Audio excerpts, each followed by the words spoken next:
প্রিয় বন্ধুরা, আসসালামু আলাইকুম। Welcome to my new another blog. আজকের ভিডিওটা শুরু করছি আপনাদের নিয়ে আমাদের নদীকুল গ্রামের এক সুন্দর আয়োজন থেকে। গ্রামবাসী সবাই মিলে আয়োজন করেছে মিলাদ মাহফিল। এখানে নেই ধনী গরিবের ভেদাভেদ, নেই আলাদা আলাদা পরিবার, সবাই মিলে একসাথে সম্মিলিত প্রচেষ্টায় এই আয়োজনকে আরও পবিত্র করে তুলেছে। এই মিলাদ মাহফিলের জন্য গ্রামের প্রতিটি বাড়ি থেকে কেউ চাল দিয়েছে, কেউ ডাল, কেউ বা আবার সামর্থ্য অনুযায়ী আর্থিক সহায়তা।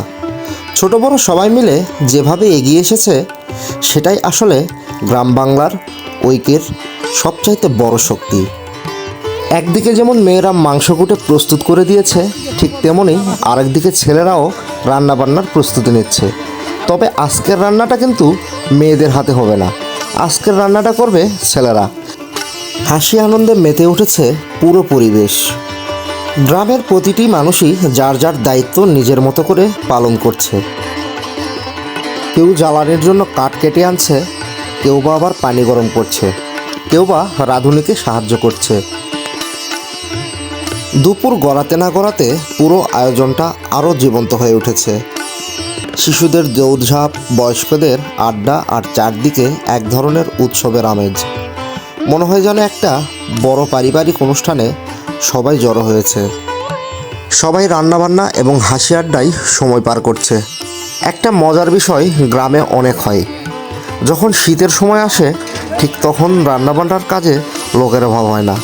আর যখন গরমের সময় তখন অনেককেই খুঁজে পাওয়া যায় না, কারণ শীতের সময় আঁচ পোহাতে অনেক মজা।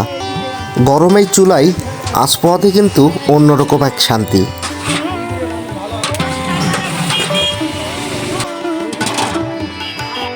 আপনারা দেখতে পাচ্ছেন এইখানে আছে দুইটা রাঁধুনি। একটা রাঁধুনি কিন্তু আমাদের বেশ কিছু রান্নাবান্নায় আপনারা এর আগে ইতিমধ্যে দেখেছেন, কিন্তু আজকে তার হেড শেফ চলে এসেছে। এর কারণে তাকে কিন্তু অ্যাসিস্ট্যান্টের দায়িত্ব পালন করতে হচ্ছে। এই পানি ঢোয়ানো, খড়ি ঢোয়ানো, এসব আর কি। আসলে এতে তো লজ্জার কিছু নেই, নতুনভাবে কিছু শিখতে পারছে, নতুনভাবে কিছু জানতে পারছে। এই হচ্ছে আমাদের সেই পুরাতন রাঁধুনি, যেটাকে দিয়ে আমরা সবসময় রান্নাবান্না করাই। এই যে দেখুন, তার কাজ কিন্তু আজকে রান্না করা না, নাড়াচাড়া, এই আগ দেওয়া, আর খড়ি ঢোয়ানো, পানি ঢোয়ানো, এসব আর কি। একটু আগেই তো বললাম যে মানুষজন কেন রান্নাবান্নার কাজে এগিয়ে আসছে। দেখুন, চারদিকে আগুন পোয়ানোর মেলা বসে গিয়েছে, আর এই হচ্ছে আমাদের ফাইনাল রান্না।